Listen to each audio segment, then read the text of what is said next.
거룩한 신분이라는 제목으로 말씀 증거하도록 하겠습니다. 지난주에 살펴봤듯이 베드로는 우리가 거룩한 삶을 살기 위해서 날마다 확인해야 될 것이 있는데 그것은 거룩한 신분이다. 이런 이야기를 했습니다. 그리고 오늘 그것을 구체적으로 살펴보기를 원하는데요. 그 거룩한 존재는 9절에 택하신 족속, 그리고 왕 같은 제사장, 그리고 거룩한 나라, 소유된 백성입니다. 여기서 택하신 족속, 거룩한 나라, 소유된 백성은 연결되어져 있기 때문에 하나로 설명을 드릴 거고요. 그래서 먼저 이 왕 같은 제사장을 살펴보면 여기서 이 제사장은 원래 이 원어의 뜻은 다리 놓는 사람입니다. 그러니까 중보자를 이야기하는 것이죠. 그래서 구약 시대에는 대제사장이나 제사장들을 통하지 않고는 개인적으로 하나님 앞에 이렇게 나아갈 수가 없었습니다. 그래서 제사장을 꼭 거쳐서 하나님 앞에 나아갈 수가 있었죠.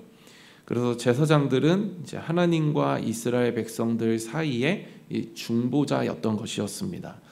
신약에 와서는 이 제사장은 예수님이 되시는 것이죠. 그래서 예수님이 유일한 중보자가 되시는 것입니다. 그래서 예수님을 큰 대제사장이다라고 기록을 하고 있죠.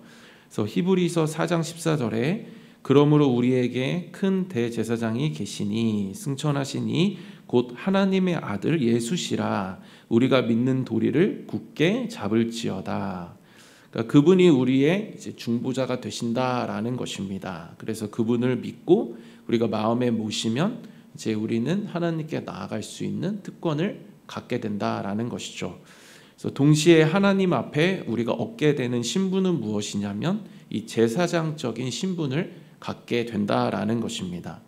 그래서 우리가 하나님 앞에 우리가 직접 나아갈 수 있는 그러한 존재로 우리가 하나님 앞에 서 있게 된다라는 것이죠. 그래서 이것을 루터는 만인 제사장이라고 했습니다. 한 번쯤은 들어보셨을 것입니다.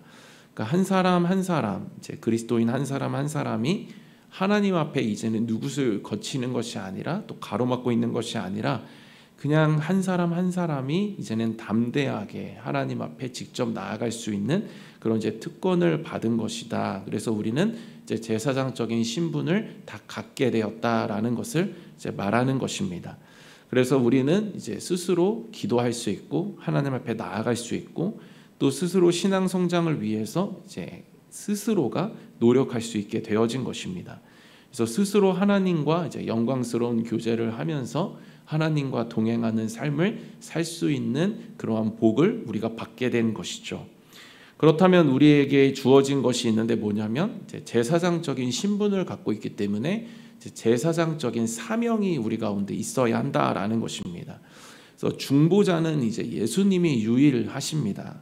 그래서 우리는 뭔가 직접적으로 예수님의 자리에서 중보자가 직접 될 수는 없습니다. 그러나 우리는 제사장적인 이 사명은 우리가 감당해야 한다라는 것이죠. 그것은 무엇이냐면 다리를 놓아야 한다라는 것입니다. 예수님을 알지 못하는 사람에게 복음을 전하고 예수님을 전해서 하나님께로 나올 수 있는 그 다리를 놓는 그 역할을 우리가 해야 한다라는 것이죠. 그래서 복음을 전하는 것이고 또 거룩한 행실로 하나님을 드러내고 증거하는 것, 이러한 것들을 통해서 다리를 놓는 사명을 감당해야 한다라는 것입니다. 그리고 우리가 제사장적인 신분을 갖게 되었다라고 한다면 이제 우리가 직접 제사를 드리는 그 사명도 잘 감당해야 한다라는 것이죠. 그러니까 우리에게 이 제사장적인 이 신분, 이것이 있다라는 것은 예배할 수 있는 그러한 자격이 우리 가운데 있다라는 것입니다. 그러니까 원래 우리는 하나님 앞에 예배할 수 있는, 직접 예배할 수 있는 자들이 아니었습니다. 그런데 제사장을 통해야만 했지만 그리스도를 통해서 이제는 우리가 그분을 믿고 하나님께로 나아가는 길이 완전히 열렸기 때문에 우리는 언제든지 하나님을 예배할 수 있는, 직접 나아가서 예배할 수 있는 하나님의 자녀가 된 것이죠. 그래서 큰 대제사장 되시는 그리스도를 통해서 이제 지성소로 들어가는 그 문의 휘장이 찢어진, 그래서 아무것도 가로막고 있지 아니하는 그 가운데서 하나님을 온전히 보면서 이제 예배할 수 있게 되어진 것입니다. 그래서 우리는 제사장적인 이 신분을 받게 되었고, 그래서 하나님 앞에 직접 나아가서 이제 예배하는 그러한 사명을 가지고 이제 살아가야 한다라는 것입니다. 그래서 우리가 이 제사장적인 이 신분을 가졌다라고 한다면, 정확한 인식과 우리 가운데 인지가 있다라고 한다면, 우리는 그 제사장적인 사명을 따라서 우리는 전도하고 또 다리 놓는 역할에 최선을 다할 수 있고, 뿐만 아니라 그 제사장의 임무인 예배를 드리면서 그 직접 드리는 감격과 감격 속에 우리는 은혜를 경험할 수가 있는 것입니다. 베드로는 이제 거룩한 존재로서 이제 한 가지를 더 이야기하는데, 그것은 이제 택하신 족속, 거룩한 나라, 이제 소유된 백성입니다. 그래서 여기서 이 거룩한 나라라고 하는 것은 이제 거룩한 나라의 백성을 가리키는 것입니다. 그래서 저와 여러분들이 이제 거룩한 하나님 나라의 이제 백성이 되었다라는 것을 이야기하고 있는 것이죠. 그래서 바울은 우리의 시민권이 이제 하늘에 있다라고 이야기를 합니다.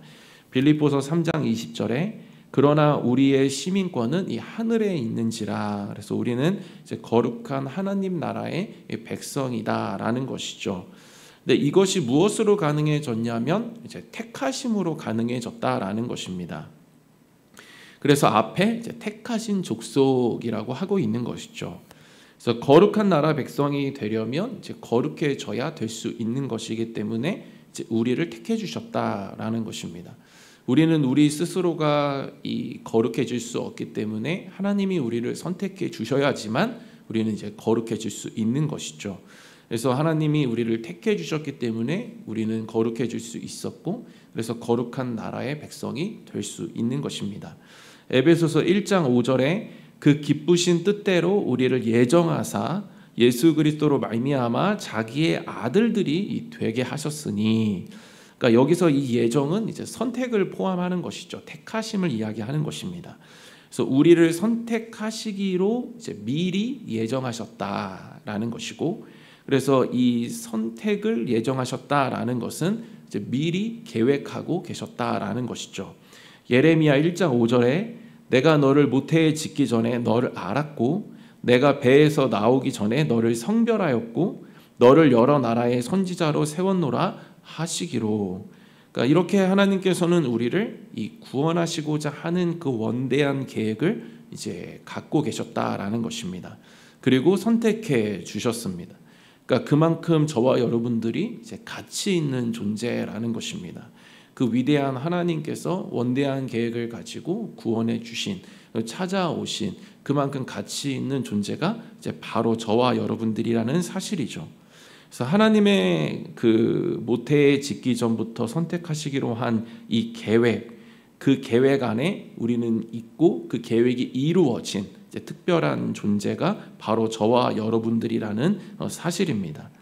그래서 이 선택하셨다라는 표현은 받고 뭐 안 받고 뭐 이런 것을 따지려고 있는 것이 아니라, 먼저 선택해 주시지 않았다라고 한다면 우리 입장에서는 할 수 없는 것이 없고, 그렇기 때문에 선택해 주신 것이 너무 감사하고 은혜다, 이것을 강조하는 표현입니다. 그래서 우리는 이제 이러한 선택이라는 단어를 딱 접했을 때 우리는 감사해야 하는 것이죠. 왜냐하면 우리는 이제 스스로 거룩해질 수 없는 이 죄인이기 때문입니다. 그래서 거룩해지려면 이제 죄를 해결해야 하는데, 우리는 죄인이기 때문에 그래서 그 서로 간의 죄를 해결해 줄 수가 없습니다. 그래서 죄 없으신 예수님이 오셔야 했고, 그래서 그 문제를 이제 해결해 주신 것이죠. 그리고 이제 우리가 믿은 것 같지만 이제 믿어지는 축복 속에 우리는 예수님을 구주로 고백하고 하나님의 자녀가 이제 된 것입니다. 안산동산교회 이제 김인중 목사님께서 자주 사용하시는 단어가 우리가 믿은 것이 아니라 믿어졌다라는 표현을 이제 자주 사용하십니다. 그러니까 믿어지게 하셨다라는 것이죠. 그러니까 능동이 아니라 우리가 한 것 같지만 그것이 아니라 찾아오셨고 믿음 주셨고 믿게 하셨고 믿어지게 하셨다라는 것입니다. 우리 입장에서는 선한 것이 하나도 없기 때문에 우리 의지로는 어떠한 구원도 우리가 받아낼 수가 없다라는 것이죠. 그래서 내가 믿은 것 같지만 하나님이 예정하시고 선택하시고 찾아오셨고, 그리고 믿음 주시고 거룩한 존재로 하나님이 변화시켜 주시고 만들어 주셨다라는 것입니다. 그래서 우리는 이제 거룩한 존재가 되어서 거룩한 나라가 된 것이죠. 그러면서 그 거룩한 나라 안에서 우리는 이제 소유된 백성이 된 것입니다. 그래서 9절에 이제 그의 소유된 백성이니 이렇게 되어져 있죠. 그러니까 소유가 되었다라는 것은 이제 소속이 되었다라는 것을 이야기합니다. 그래서 이 소속감은 이제 책임과 이제 의무를 이제 더해 주는 것이죠.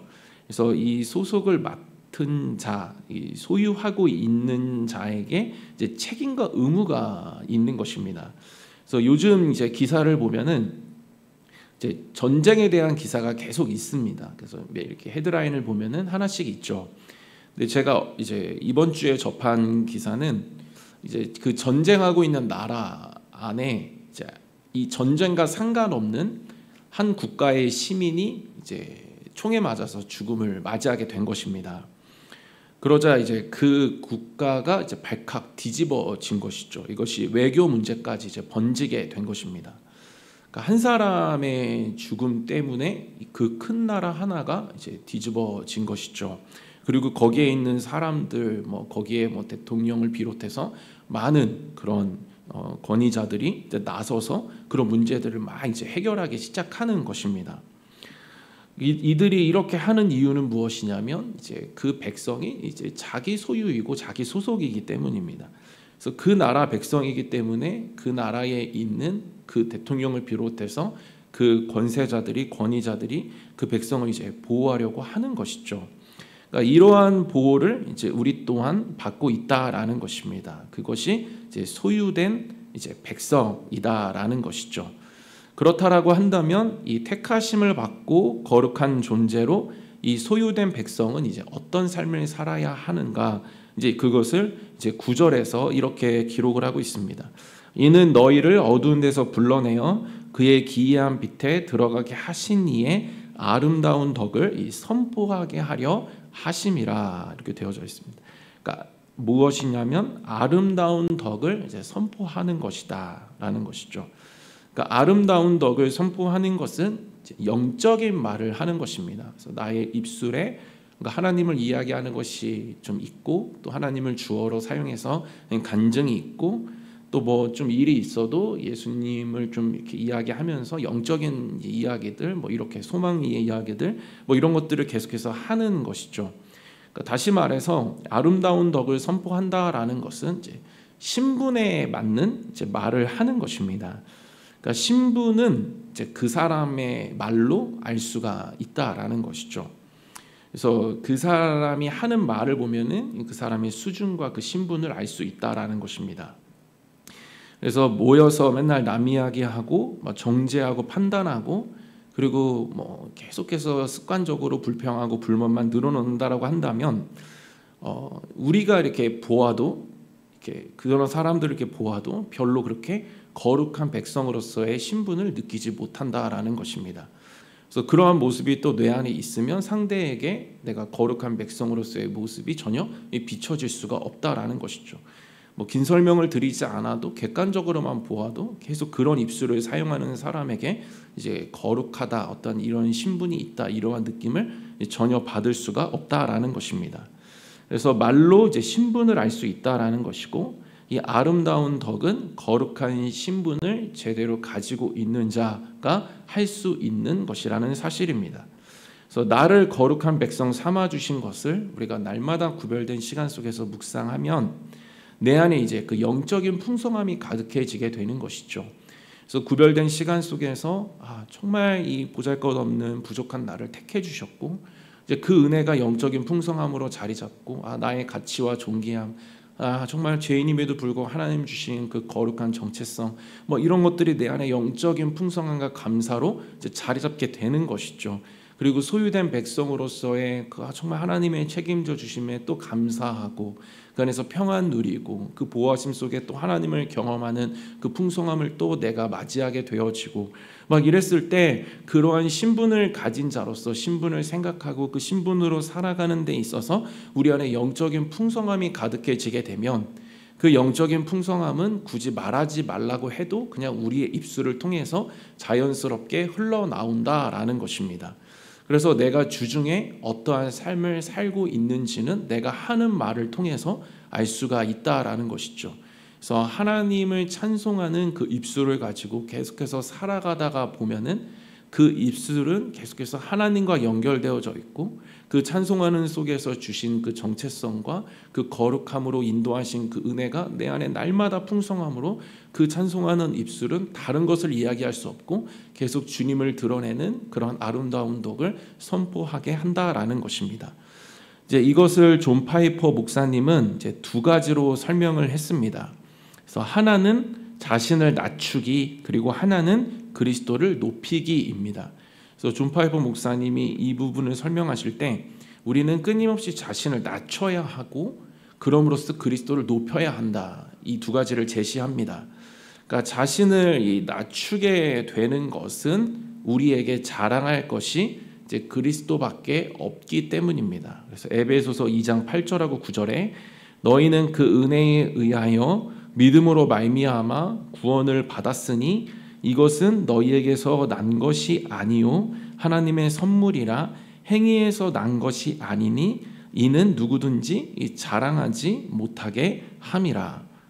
제가 좀 마음 아픈 기사를 하나 보았는데 어느 이제 지역입니다. 가까운 지역인데 이제 산속 안에 이렇게 아파트 단지가 이렇게 지어진 거예요. 이제 요즘에 이제 경기도 이런 데 보면은 이제 그런 아파트 단지들이 꽤 많이 있습니다.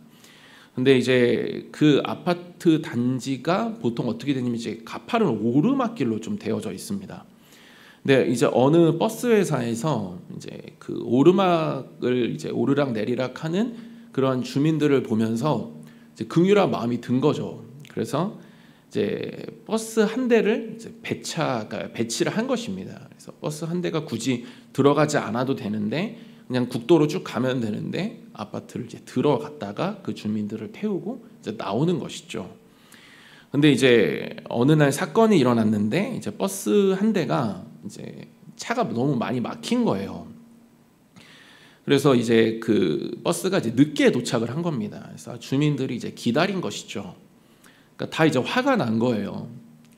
그래서 이제 버스 기사한테 이제 심한 욕설을 다 한마디씩 다 했다고 합니다. 그래서 하고 싶은 말 그냥 다 하는 것이죠.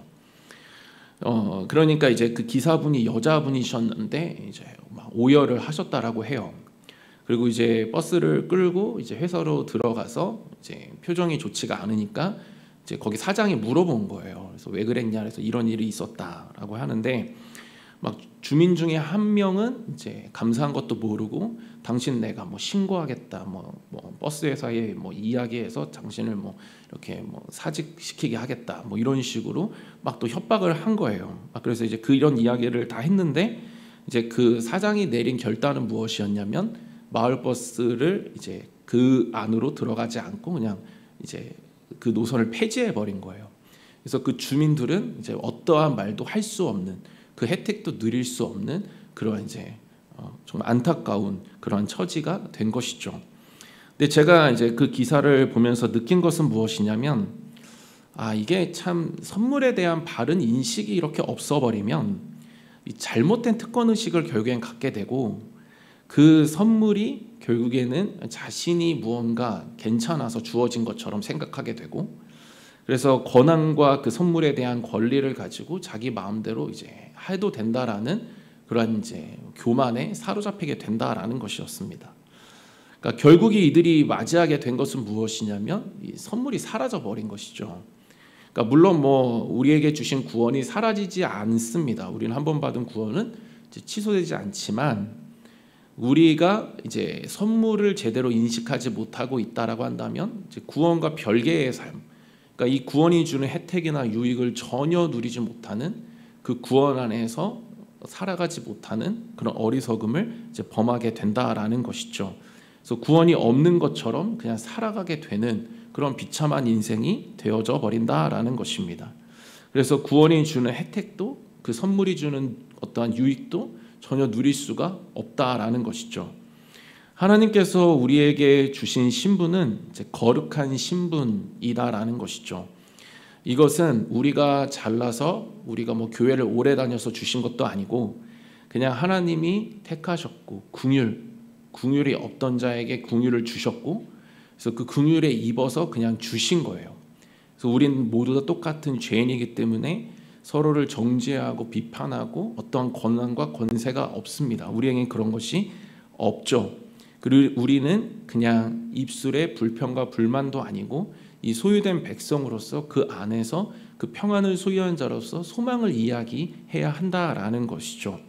그래서 우리가 정말 이 너무나도 작고 죄인이었지만 부족하고 보잘것없는 죄인이었지만 이 긍휼에 하나님이 긍휼을 베풀어 주셨고 그 긍휼로 우리가 이렇게 거룩한 신분이 되었다라고 한다면 우리가 그 선물에 대한 인식이 정말 우리 가운데 감사함으로 자리 잡게 되어지고 그 선물을 받은 자로서 그 선물을 잘 사용하면서 또 그 선물을 주신 분, 그 선물 그리고 그것들을 잘 이야기하면서 살아가게 된다라는 것입니다. 제가 청년 때 아직도 생각이 나는데 한 15년 정도 지난 것 같아요. 그런데도 그때의 모습이 아직도 생생하게 기억에 납니다. 제가 청년 때 그 리더십 중에 이렇게 있었는데 리더십들이 그 당시에 영향력 있는 목사님 한 분을 모시고 간담회를 한 적이 있었습니다. 그래서 조그만 소그룹실에 한 10명의 리더들이 모였고 그 영향력 있으신 목사님 이렇게 오셨어요. 근데 옆에 있던 한 청년이 이제 질문을 했어요. 뭐라고 했냐면 제 친구 아버지는 집사님이신데요. 제 친구가 너무 힘들어해요. 이렇게 얘기하는 거예요. 그래서 다 집중을 했죠. 교회에서는 매우 자상하고 인자한데 집에만 가면 제 친구에게 말을 너무 함부로 하고 때로는 폭력도 휘둘러요. 이렇게 이야기를 하는 거예요. 다 충격을 받았죠. 근데 그 집사님이 대략 저희들이 또 아는 집사님, 교회에서 굉장히 열심히 하시는 분이셨거든요. 근데 그 청년이 하는 말이 그분이 진짜 구원받은 사람이 맞나요? 회의감이 듭니다. 뭐 이런 질문이었어요. 그러자 목사님 뭐라고 대답하셨냐면 구원 받았는지 안 받았는지는 우리는 모릅니다. 그건 하나님의 소관입니다. 그러나 그분이 하나님이 주신 이 거룩한 신분을 인지하지 못하고 살아가는 것은 분명합니다. 이렇게 말씀을 하셨습니다. 그래서 이렇게 말씀하신 것이 제 안에 아직도 생생해요. 왜냐하면 그때 너무 충격을 제가 받았거든요. 내가 어떤 신분을 가지고 있는지 그리고 그 신분은 나에게 어떻게 주어졌는지를 우리가 계속해서 돌아보고 생각하고 묵상해야 한다라는 것이죠. 구별된 시간 속에서 그것을 제대로 인지할 때 선물에 대한 바른 인지가 생기고 그래서 주신 것에 너무나도 감사해서 주신 분과 이 주신 선물을 계속해서 우리는 선포하고 드러내면서 살아가게 된다라는 것입니다. 현재 연세대학교 철학과 명예 교수로 계시는 100세 가까이죠. 올해 99세가 되셨어요. 근데 그런데도 지금도 아직도 왕성한 활동을 하시는데 김형석 교수님이라고 계십니다. 교수님께서는 중학생 때부터 85년간 뜨거운 신앙인으로 지금까지 계속해서 살아오셨습니다. 근데 쓰신 책 중에 선하고 아름다운 삶을 위하여라는 책이 있어요. 그래서 저도 관심을 가지고 좀 봤는데 그 책의 내용은 간증식인데 그 책을 소개하는 글에 뭐라고 써 있냐면요. 제가 읽어드리겠습니다. 사람은 누구에게나 선하고 아름다운 삶에 대한 동경이 있다. 한 번뿐인 자신의 삶을 누구보다 소중히 여기며 아름답게 가꾸기를 원한다. 하지만 인생의 여러 질곡을 통과하면서 선하고 아름다운 가치를 잃어버리고 방황하게 되는 삶이 있다. 이 책은 그런 이들에게 선하고 아름다움을 되살릴 수 있도록 작은 불씨를 건넨다. 제가 책을 보니까 쭉 이렇게 한번 살펴보니까 간증이에요. 근데 그 간증에서 제가 발견할 수 있었던 것은 제가 마지막에 딱 하나 남는 것은 그리스도만 남는 거예요. 이분은 정말 그리스도로 사신 분이구나 라는 것만 제 안에 딱 남게 되었습니다. 그 책에서 아름다운 덕이 선포되어졌고 그 아름다운 덕이 저에게 들어와서 다시 한번 제 안에 회복과 도전을 불러일으키게 된 것이죠. 그래서 아름다운 덕은 무엇이냐면 사람을 살리는 힘을 가졌다라는 것입니다.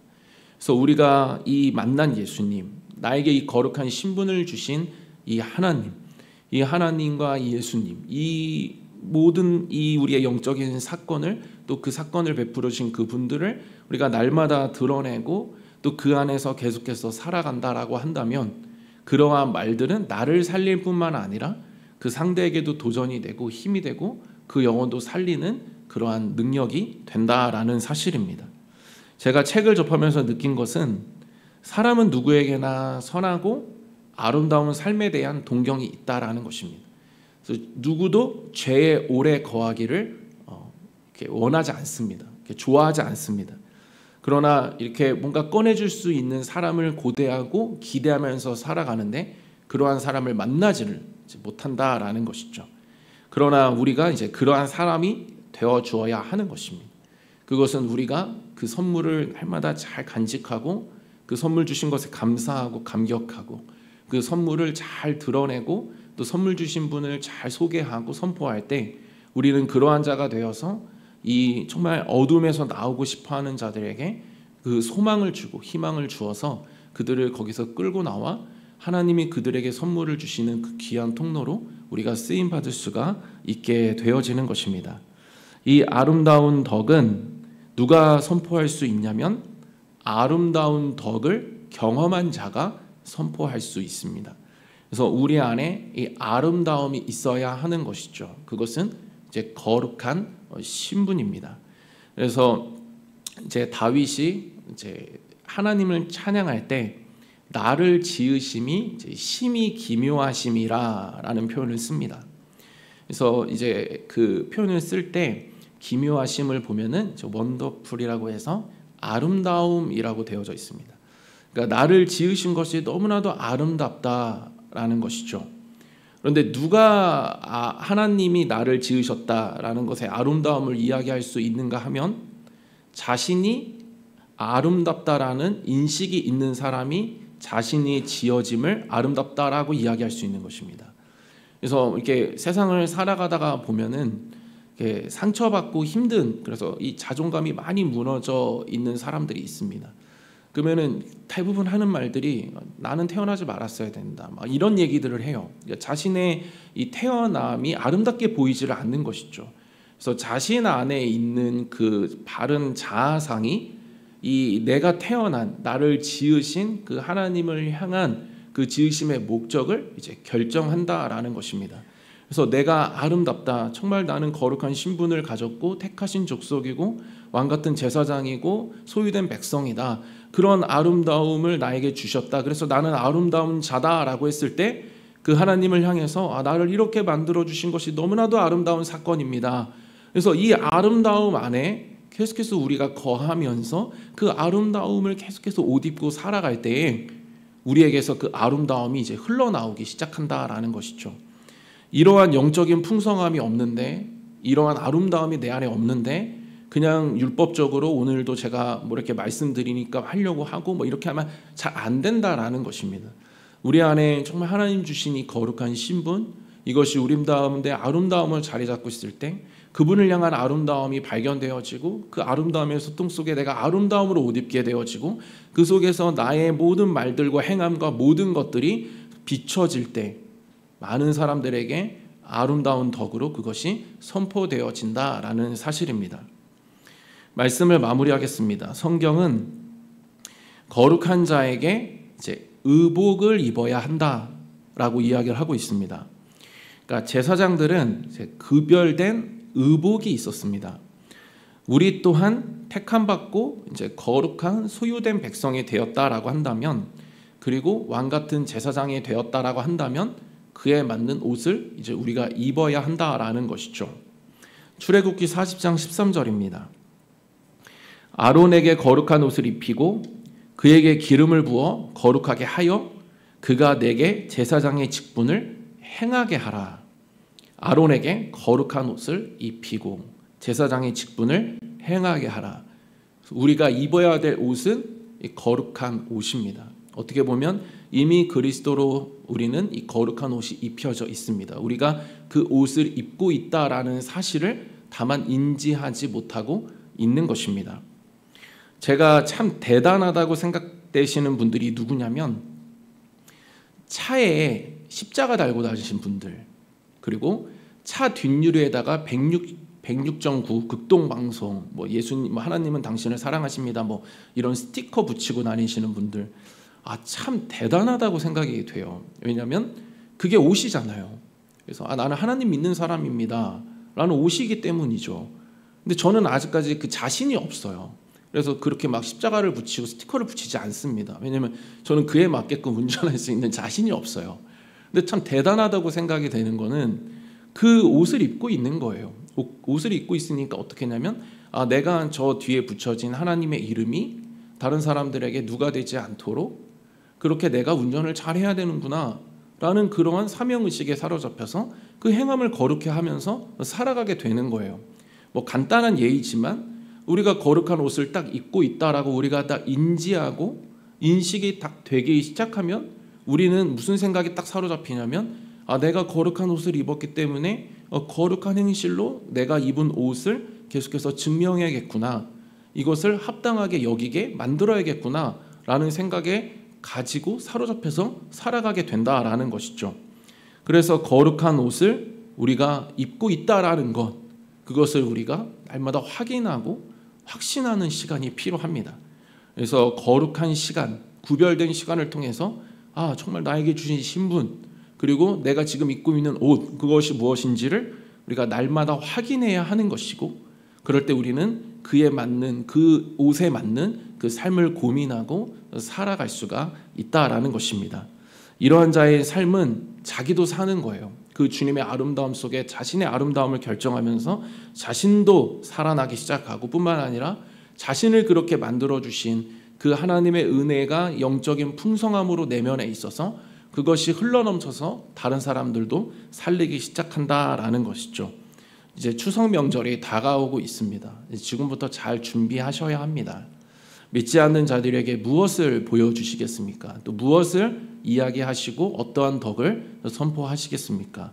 우리가 이 일주일 이제 남은 시간 동안 우리가 해야 될 일은 시간을 구별하고 다시 한번 내 안에 있는 이 옷을 확인하고 그 옷에 맞는 입술로 나아가는 것입니다. 그랬을 때 우리는 정말 저 사람이 지금까지 같이 오랜 시간 지나와서 소망 없다라고 했지만 갑자기 하나님이 일하셔서 그 아름다운 덕이 능력이 되게 하셔서 그 사람에게 진짜 그것이 아름다운 덕으로 온전히 나타나게 되어지는 그 놀라운 열매로 갚아 주실 수 있습니다. 그래서 저와 여러분 모두가 정말 한 주 동안만이라도 구별된 시간 잘 확보하셔서 옷을 잘 입으시고 또 입었다라는 걸 확신하시고, 그래서 그에 맞는 입술로 나아가심으로 말미암아 우리의 삶의 전체에 있는 만나는 사람들뿐만 아니라 또 추석에 만나는 그 친지 가족들에게도 아름다운 덕을 계속해서 선포하심으로 말미암아 많은 사람들에게 내가 받은 이 선물, 그 사람도 받을 수 있도록 소개하고, 그래서 다리 놓는 사람으로서 잘 살아가시는 저와 여러분 모두 되시기를 주님의 이름으로 축원드립니다.